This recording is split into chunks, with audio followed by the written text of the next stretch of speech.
रक्षाबंधन का त्योहार श्रावण मास के शुक्ल पक्ष की पूर्णिमा तिथि को मनाया जाता है। इस पर्व को भाई और बहन के प्रेम का प्रतीक माना जाता है। इस दिन बहन अपने भाई की लंबी उम्र और तरक्की की कामना करते हुए उसकी कलाई पर राखी बांधती है। इस दौरान भाई उसे उम्र भर रक्षा का वचन देता है, साथ ही कुछ पैसे या कोई उपहार भेंट करता है। हिंदू धर्म में राखी के पर्व को रिश्तों में मिठास और विश्वास को बढ़ाने वाला दिन माना गया है। सभी घरों में इस दिन को अलग-अलग मान्यताओं और प्रेम भाव के साथ मनाया जाता है। वहीं इस साल राखी का त्योहार सभी के लिए लाभ योग से भरा हुआ है। इस दिन सावन माह का अंतिम सोमवार और पूर्णिमा भी है। इस दौरान सर्वार्थ सिद्धि योग, रवि योग, शोभन योग और श्रवण नक्षत्र का महासंयोग भी बनेगा। इस साल 19 अगस्त को रक्षाबंधन के दिन भद्रा रहेगी।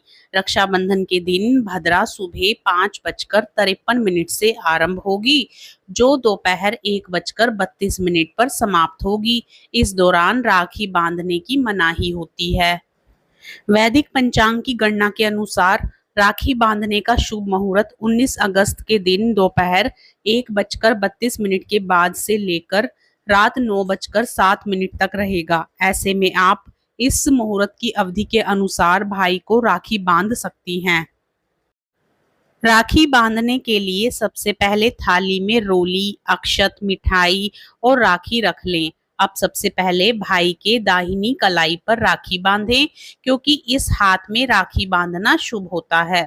फिर उसे मिठाई खिलाएं। अब सुख समृद्धि की कामना करते हुए भाई की आरती उतारें। इस दौरान भाई को बहनों के चरण स्पर्श करने चाहिए। ऐसा करना बेहद शुभ होता है। राखी और सावन का अंतिम सोमवार व्रत एक दिन है। इस दिन सुबह ही स्नान कर लें, फिर साफ वस्त्रों को धारण करें। इसके बाद घर या मंदिर जहां भी पूजा करनी हो वहां पर शिवलिंग का अभिषेक करें। इसके बाद महादेव को बेलपत्र और फूल चढ़ाएं। अब शिव जी की आरती करें। फिर अपने सभी देवी देवताओं का नाम लेते हुए उनसे भाई की तरक्की और सुख समृद्धि की प्रार्थना करें। रक्षाबंधन की सबसे प्राचीन कथा के अनुसार महाभारत के समय एक बार भगवान कृष्ण की उंगली में चोट लग गई थी और उसमें से खून बहने लगा था। ये देखकर द्रौपदी, जो कृष्ण की सखी भी थी, उन्होंने आंचल का पल्लू फाड़कर उनकी कटी उंगली में बांध दिया। धार्मिक मान्यताओं के अनुसार उसी दिन से रक्षा सूत्र या राखी बांधने की परंपरा शुरू हुई। जैसा कि आप सभी जानते हैं कि जब द्रौपदी का चीर हरण किया जा रहा था, तब श्री कृष्ण ने ही उनकी लाज बचाकर सबसे पहले उनकी रक्षा की थी। राखी की एक अन्य प्रचलित कहानी के अनुसार महाभारत के युद्ध में युधिष्ठिर ने कृष्ण से पूछा कि मैं सारे दुखों से कैसे पार पा सकता हूँ। तो कृष्ण कहते हैं कि तुम अपने सभी सैनिकों को रक्षा सूत्र बांधो, इससे तुम्हारी विजय पक्की है। युधिष्ठिर ऐसा ही करता है और उन्हें विजय मिलती है। ये घटना श्रावण माह की पूर्णिमा को हुई थी, इसलिए इसे रक्षाबंधन के रूप में मनाया जाने लगा और इस दिन सैनिकों को राखी बांधी जाती है। राजा बलि बड़े दानी राजा थे और भगवान विष्णु के भक्त थे। एक बार वे भगवान को प्रसन्न करने के लिए यज्ञ कर रहे थे। अपने भक्त की परीक्षा लेने के लिए भगवान विष्णु ने एक ब्राह्मण का वेश धरा और यज्ञ पर पहुंचकर राजा बलि से 3 पग भूमि दान में मांगी। राजा ने ब्राह्मण की मांग स्वीकार कर ली।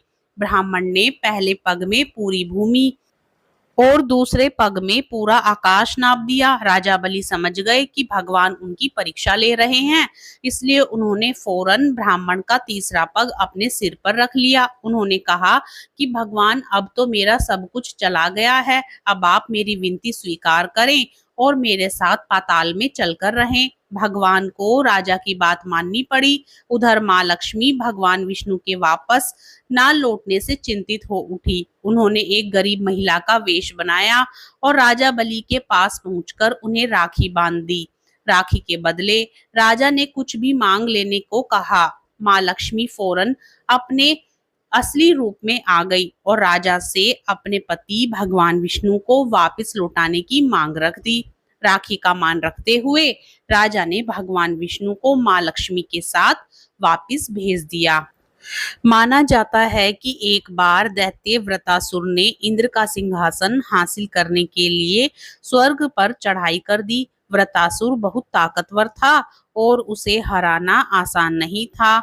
युद्ध में देवराज इंद्र की रक्षा के लिए उनकी बहन इंद्राणी ने अपने तपोबल से एक रक्षा सूत्र तैयार किया और इंद्र की कलाई पर बांध दिया। इस रक्षा सूत्र ने इंद्र की रक्षा की और वह युद्ध में विजयी हुए। तभी से बहनें अपने भाइयों की रक्षा के लिए उनकी कलाई पर राखी बांधने लगी।